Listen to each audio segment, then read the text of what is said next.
जय हिंद मेरे प्यारे साथियों। आज हम शुरू करने जा रहे हैं हिस्ट्री फाउंडेशन क्लास 6, जिसमें हम जैन धर्म का संपूर्ण इतिहास देखेंगे और आप लोगों को एक ही वीडियो में सभी महत्वपूर्ण टॉपिक्स देखने को मिलेंगे जो परीक्षा के लिए बहुत ही उपयोगी होंगे। इसलिए बने रहिए हमारे वीडियो में अंत तक। तो चलिए शुरू करते हैं। सबसे पहले हम देखते हैं उत्पत्ति तथा संस्थापक। भारत में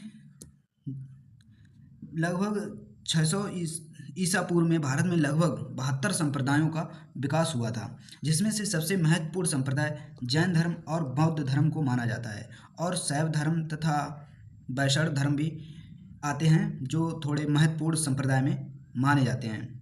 परंतु उस समय जैन धर्म और बौद्ध धर्म को ज़्यादा विकसित हुए थे। जैन धर्म का शब्द जो है जैन शब्द संस्कृत के जिन शब्द से बना है, जिसका अर्थ विजेता होता है। जैन धर्म के पहले तीर्थंकर ऋषभ देव को माना जाता है, जिन्हें आदिनाथ के नाम से भी जाना जाता है। ऋषभ देव इस धर्म के पहले तीर्थंकर थे, इसलिए ये इस धर्म के प्रथम संस्थापक माने जाते हैं। परंतु जो वास्तविक संस्थापक हैं वो महावीर स्वामी को ही माना जाता है। जैन धर्म का सबसे जो केंद्र बिंदु है अहिंसा ही माना जाता है। जैन धर्म में अहिंसा पर ज़्यादा जोर दिया जाता है, इसलिए जो जैन धर्म के लोग हैं वो खेती भी नहीं करते हैं और पैदल बहुत कम चलते हैं। आगे मोर के पंख से झाड़ू लगाते हुए चलते हैं, जिससे किसी छोटे मोटे कीड़े मकोड़े तक की मृत्यु जाने अनजाने में ना हो। जैन धर्म का जो सबसे केंद्रीय बिंदु है वो अहिंसा है। आ माने नहीं, हिंसा माने हत्या, मतलब जिसमें हत्या ना करो, किसी भी जीव की हत्या ना करने पर जोर दिया गया है। और बौद्ध धर्म का जो केंद्र बिंदु है उसमें भी अहिंसा को ही माना जाता है। तो इससे मतलब 5 नियम दिए गए हैं जैन धर्म में, जैसे सत्य, अहिंसा, अस्तेय और अपरिग्रह। तो जब क्वेश्चन बनता है कि जैन धर्म का केंद्र बिंदु कौन सा है और इसमें यही ऑप्शन दिए होते हैं, तो वहाँ पर अहिंसा को जो बताया जाता है। इसमें लोगों को डाउट भी बना रहता है, इसलिए इस बात को याद रखना कि जो जैन धर्म का सबसे और बौद्ध धर्म का केंद्रीय बिंदु है वो अहिंसा है। 23वें तीर्थंकर। जैन धर्म के 23वें तीर्थंकर भगवान पारसनाथ थे। इनका जन्म वाराणसी के इक्ष्वाक वंशी राजा अश्वसेन के यहाँ हुआ था। इन्होंने झारखंड के सम्मेद शिखर पर तपस्या की तथा वहां उन्हें ज्ञान की प्राप्ति हुई, जिसलिए आज सम्मेद शिखर को पारसनाथ की चोटी के नाम से भी जाना जाता है, क्योंकि पारसनाथ की चोटी पर इनको ज्ञान हुआ था। इन्हीं के नाम पर फिर उस चोटी को नाम रख दिया गया। तीर्थंकर का अर्थ होता है संसार रूपी दुख सागर को पार कराने वाले। ये जो संसार है इसे दुख का सागर माना जाता है और मोह माया का जाल माना जाता है। तो ये हमको, जैसे शिक्षक हमें शिक्षा देते हैं, वैसे ये जो तीर्थंकर हैं इनको मार्ग दिखाकर इस सार दुखी संसार से मुक्ति दिलाते हैं। पारसनाथ ने 4 नियम दिए थे, जिन्हें चतुरायन धर्म के नाम से जाना जाता है। पहला है सत्य, अहिंसा, अस्तेय और अपरिग्रह। सत्य में सदैव सत्य बोलना, कभी झूठ न बोलना। अहिंसा, किसी भी जीव को हानि ना पहुंचाना, मतलब जाने और अनजाने में किसी भी जीव की हानि ना पहुंचाना। इसीलिए तो ये लोग खेती भी नहीं करते हैं और बरसात के ऋतु में ये एक ही जगह पर रहते हैं, क्योंकि बरसात के ऋतु में कीड़े मकोड़े ज़्यादा निकलते हैं। इसलिए जैन धर्म के लोग बरसात के दिनों में कहीं भी जाते आते नहीं हैं इस नियम के अनुसार। अस्ते माने होता है चोरी ना करना, मतलब बिना अनुमति के कोई वस्तु ना लेना, चाहे वैसा वो सड़क पर पड़ी हो, कहीं रास्ते पर पड़ी हो, परंतु बिना अनुमति के किसी की चीज़ को ना छूना। सिर्फ चोरी करना नहीं, मतलब कोई चीज़ भी पड़ी हो तो ये लोग छूते तक नहीं है उसको। इसके बाद आता है अपरिग्रह। अपरिग्रह का मतलब होता है धन संपत्ति की आवश्यकता से अधिक संग्रह ना करना। संग्रह करना परंतु आवश्यकता से अधिक उसी में लीन ना हो जाना। फिर लोगों को मोह माया के जाल में फंस जाते हैं, इसीलिए संपत्ति के लालच में पड़ना नहीं है, उतना ही जितने से काम चल जाए। 24वें तीर्थंकर महावीर स्वामी हुए थे। ये अंतिम और 24वें तीर्थंकर थे। इसके बाद जैन धर्म में कोई तीर्थंकर नहीं हुआ है और जैन धर्म का वास्तविक संस्थापक भी महावीर स्वामी को ही माना जाता है। इनका जन्म 540 ईसा पूर्व वैशाली के निकट कुंड ग्राम में हुआ था तथा महावीर स्वामी के बचपन का नाम वर्धमान था। महावीर स्वामी के पिता सिद्धार्थ थे जो ज्ञात्रक कुल के राजा होते थे और इनकी माता जो थी उनका नाम त्रिशला था जो लिच्छवी के नरेश चेतक की बहन थी। लिच्छवी के नरेश चेतक की बहन थी इनकी माता। महावीर स्वामी की पत्नी का नाम यशोदा, पुत्री का नाम प्रियदर्शनी जिन्हें अनुज्जा भी कहा जाता है, और इनकी जो प्रियदर्शनी थी इनका विवाह जमाली के साथ हुआ था। तो महावीर स्वामी के दामाद जमाली हो गए थे और महावीर स्वामी के पहले जो शिष्य थे वो इनके दामाद जमाली ही बने थे। अब यहाँ पर कुछ डाउट के पॉइंट हैं बौद्ध धर्म और जैन धर्म में। जैसे महावीर स्वामी के पिता का नाम यहाँ पर सिद्धार्थ दिया गया है और बौद्ध धर्म में भगवान बुद्ध के बचपन का नाम सिद्धार्थ है। ऐसे यहाँ पर महावीर स्वामी की पत्नी का नाम यशोदा दिया गया है और भगवान बुद्ध की पत्नी का नाम यशोधरा है। तो इस तरह से कुछ शब्द हैं जो मिलते जुलते हैं बौद्ध धर्म और जैन धर्म के, जहाँ पर डाउट बन जाता है कभी कभी, तो इस बात को याद रखना। गृह त्याग। महावीर स्वामी ने 30 वर्ष की आयु में अपने बड़े भाई नंदी वर्मन से आज्ञा लेकर गृह त्याग दिया था भगवान और इस संसार के सत्य को जानने के लिए, तपस्या करने के लिए। महावीर स्वामी ने गृह त्यागने के बाद 12 वर्ष तक लगातार कठिन तपस्या की, तब इन्हें ज्ञान की प्राप्ति हुई। ज्ञान प्राप्ति को कैवल्य कहा जाता है।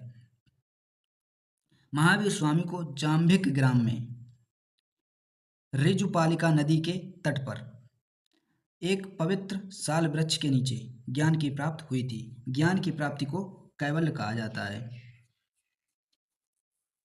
महावीर स्वामी को जाम्भिक ग्राम में ऋजुपालिका नदी के किनारे साल वृक्ष के नीचे ज्ञान की प्राप्ति हुई थी। अब कुछ उपाधियां जिन्हें मतलब महावीर स्वामी को जिन नाम से जाना जाता था। पहला है कैवलिन। कैवलिन का अर्थ है परम सत्य का ज्ञान प्राप्त करने वाले। महावीर स्वामी ने इस संसार को जान लिया था, इस ब्रह्मांड को, जो इस सत्य है उसको जान लिया था। जिनका अर्थ होता है विजेता, जिन्होंने अपनी इंद्रियों, अपने मन पर विजय पा ली हो उसको कहा जाता है विजेता। यहाँ पर जिन विजेता वाला अर्थ वो नहीं है युद्ध का विजय जैसे हम लोग समझते हैं। यहाँ पर है अपनी इंद्रियों पर विजय पाना, अपने मन पर विजय पाना, तब ये जिन कहा जाता था। इसके बाद आता है निग्रंथ।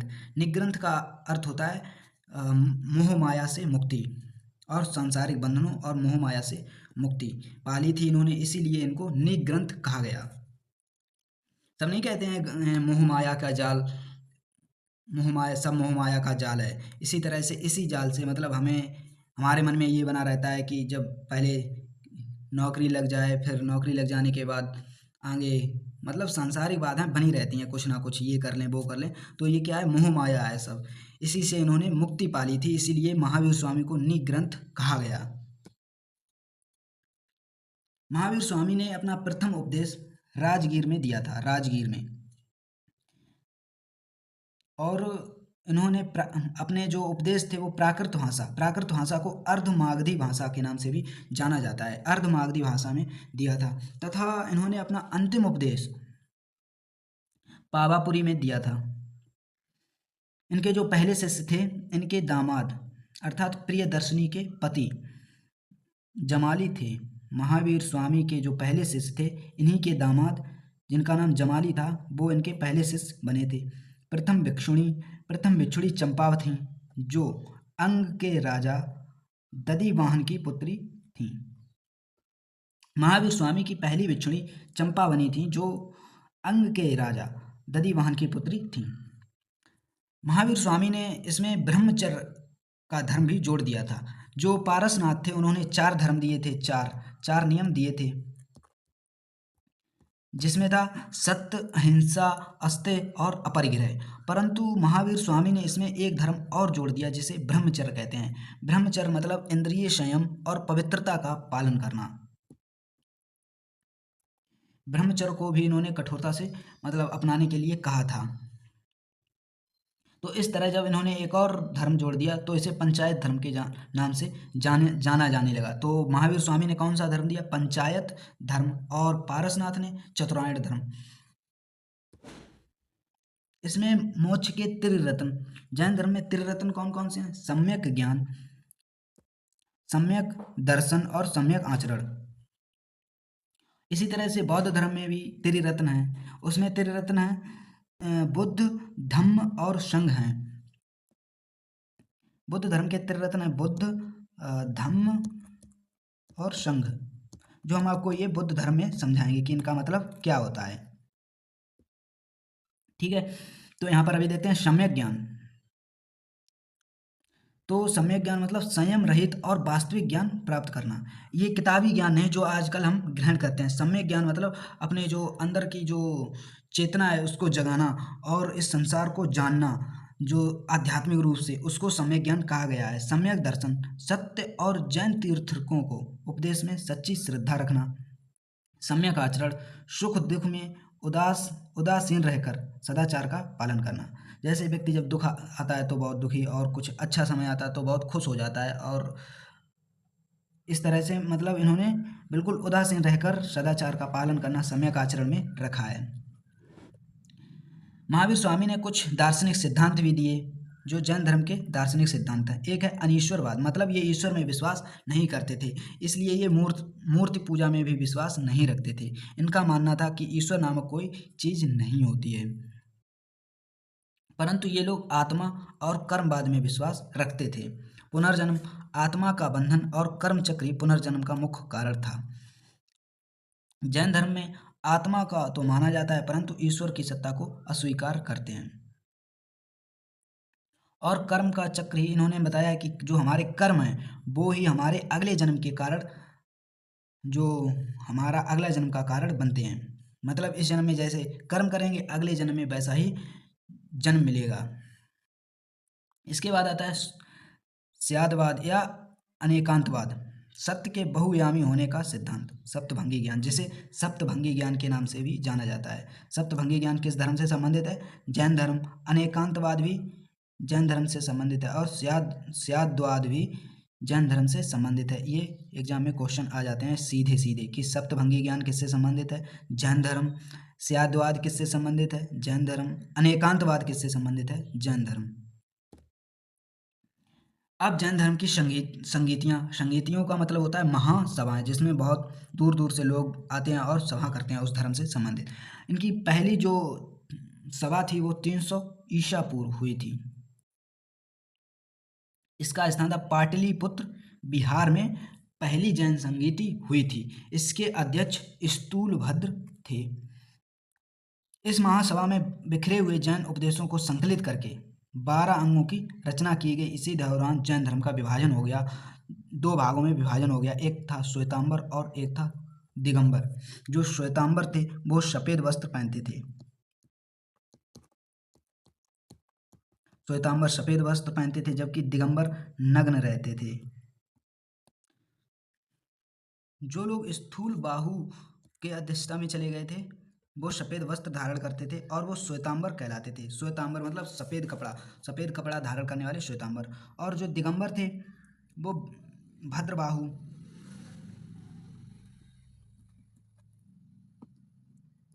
भद्रबाहु की अध्यक्षता में जो लोग गए थे उन्हें दिगंबर कहा गया, और ये नग्न रहते थे। भद्रबाहु के साथ ही जैन मौर्य वंश के संस्थापक चंद्रगुप्त मौर्य श्रवण बेलगोला कर्नाटक में चले गए थे, और वहां पर ही इन्होंने संलेखना विधि से अपने प्राण त्याग दिए थे। तो जैन धर्म किस महासभा में अर्थात किस संगीति में दो भागों में बट गया था?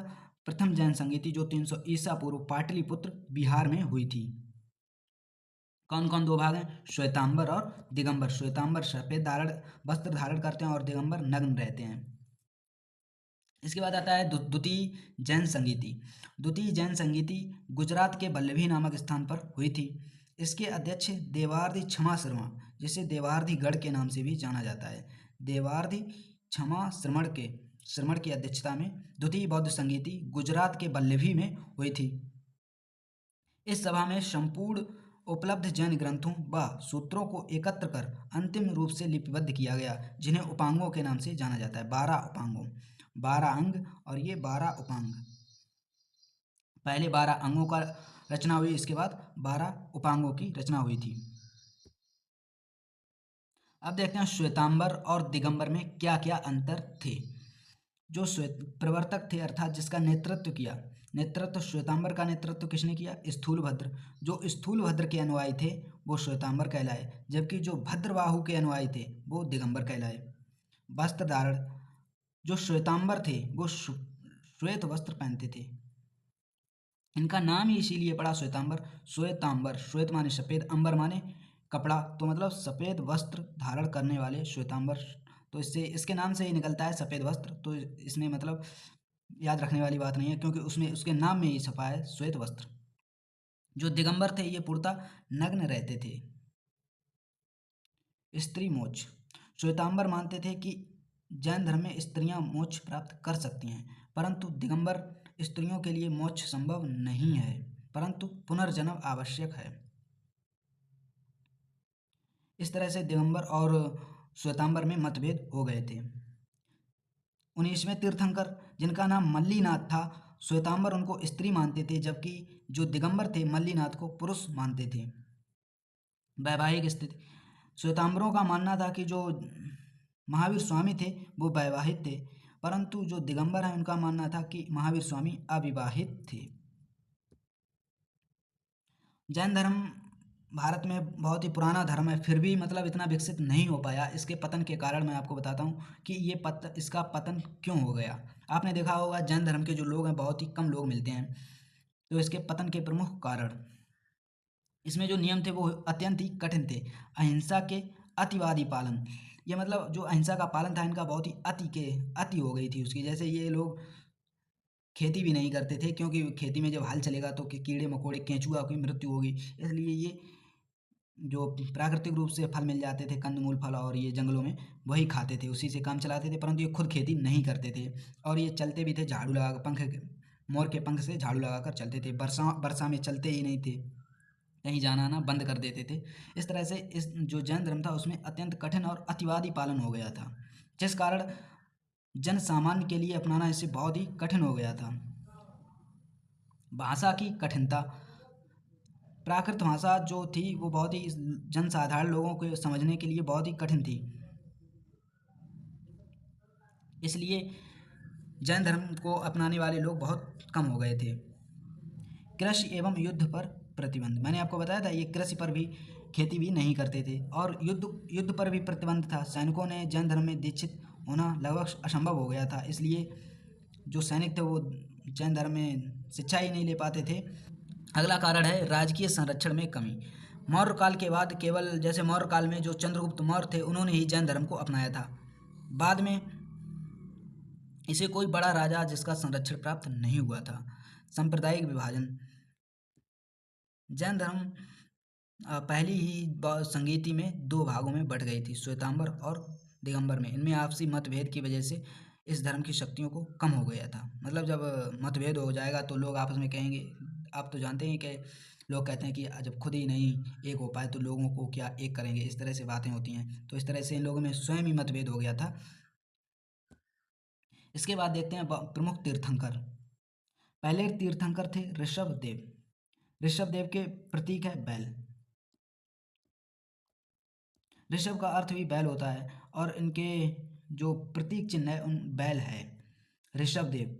दूसरे तीर्थंकर थे अजीतनाथ, इनका प्रतीक चिन्ह हाथी, अजीतनाथ का प्रतीक चिन्ह हाथी था। इसके बाद तीसरे तीर्थंकर थे संभवनाथ। संभवनाथ का जो प्रतीक है वो अश्व अर्थात घोड़ा था, घोड़ा। पद्म प्रभु, पद्म प्रभु का जो चिन्ह है वो कमल था। सुपार्श्वनाथ, सुपार्श्वनाथ स्वास्तिक चिन्ह, स्वास्तिक चिन्ह जिसे सतिया कहते हैं, ये था स्वास्तिक चिन्ह। सु स्वा सु स्वा सुपार्श्वनाथ स्वास्तिक चिन्ह, सुपार्श्व स्व इसमें भी निकलता है, सु इसमें, मतलब थोड़ा थोड़ा आगे का मिलता जुलता है। सुपार्श्वनाथ सुवास्तिक, इस तरह से स्वास्तिक चिन्ह सुपार्श्वनाथ। इसके बाद आता है मल्लीनाथ। मल्लीनाथ का कलश, प्रतीक चिन्ह कलश था। 21वें तीर्थंकर नेमिनाथ। नेमिनाथ का नीलकमल, ये भी मिलता जुलता है, नेमी नील, नेमी नील। इस तरह से नेमिनाथ 21वें तीर्थंकर थे, उनका प्रतीक चिन्ह कमल था। अरिष्ठ नेमि शंख, पार्श सर्प, पर्श सर्प, पर्श सर्प, इस तरह से ये भी मिलता जुलता है। पार्श्वनाथ सर्प, जो पार्श्वनाथ 23वें तीर्थंकर थे पार्श्वनाथ, उनका प्रतीक चिन्ह सर्प है। ये भी थोड़ा मिलता जुलता है, जैसे पार्श इस पर रा उड़ा हुआ है और सर्प। महावीर स्वामी का जो प्रतीक चिन्ह था वो सिंह था। अंतिम तीर्थंकर महावीर स्वामी का सर्वोच्च प्रतीक चिन्ह सिंह है, जो आत्मिक शक्ति और निर्भयता का सूचक है। अब देखते हैं प्रसिद्ध जैन मंदिर एवं इनकी कला। दिलवाड़ा का जैन मंदिर। दिलवाड़ा का जैन मंदिर राजस्थान के माउंट आबू पर स्थित है, जिसे बिमल शाह और तेजपाल द्वारा निर्मित किया गया था। अगला है खजुराहो का जैन मंदिर। खजुराहो का जैन मंदिर चंदेल शासकों द्वारा बनवाया गया था। ये मध्य प्रदेश में स्थित है। खजुराहो का जैन मंदिर चंदेल शासकों द्वारा बनवाया गया था, ये मध्य प्रदेश में स्थित है। जो खजुराहो का जैन मंदिर है, इसे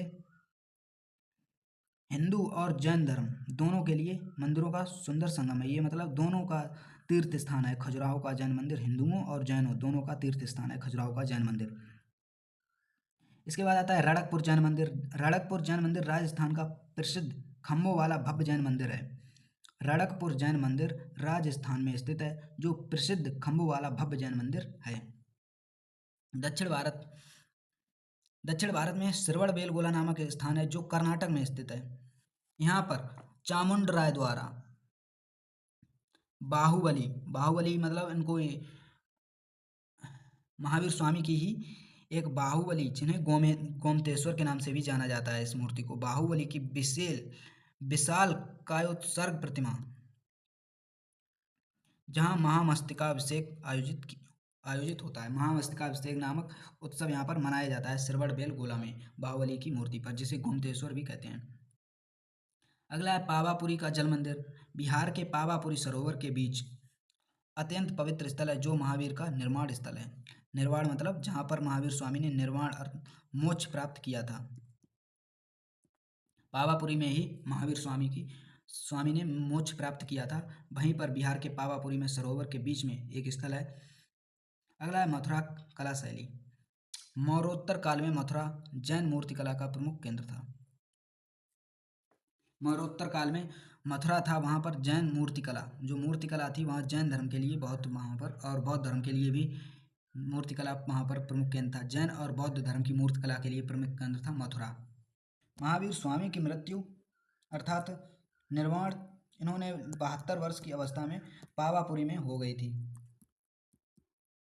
यहीं पर इनका जल मंदिर है, जो अभी आपको बताया था। इनकी मृत्यु 468 ईसा पूर्व में हुई थी। इनकी मृत्यु के बाद जो महावीर स्वामी की जब मृत्यु हुई थी, तो मल्लगढ़ राज्य में हुई थी। मल्लगढ़ राज्य,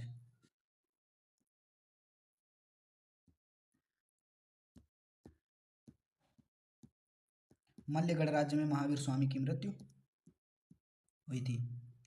जब महावीर स्वामी की मृत्यु हुई थी, तो उस समय इनके बाद जो इनका जो संघ था, उसका प्रमुख आर्य सुधर्मा नामक इनका एक भिक्षु बन गया था। आर्य सुधर्मा। और महावीर स्वामी की मृत्यु के बाद इसने ये प्रथम उपदेश दिया था। प्रथम उपदेश आर्य सुधर्मा ने दिया था महावीर की मृत्यु के बाद। तो आज के लिए इतना ही। मैंने इसमें सभी जैन धर्म से संबंधित प्रमुख बातें बता दी हैं। अगर आपको वीडियो पसंद आया तो हमारा चैनल सब्सक्राइब और वीडियो को शेयर जरूर करें, जिससे हमें सपोर्ट मिल सके। धन्यवाद।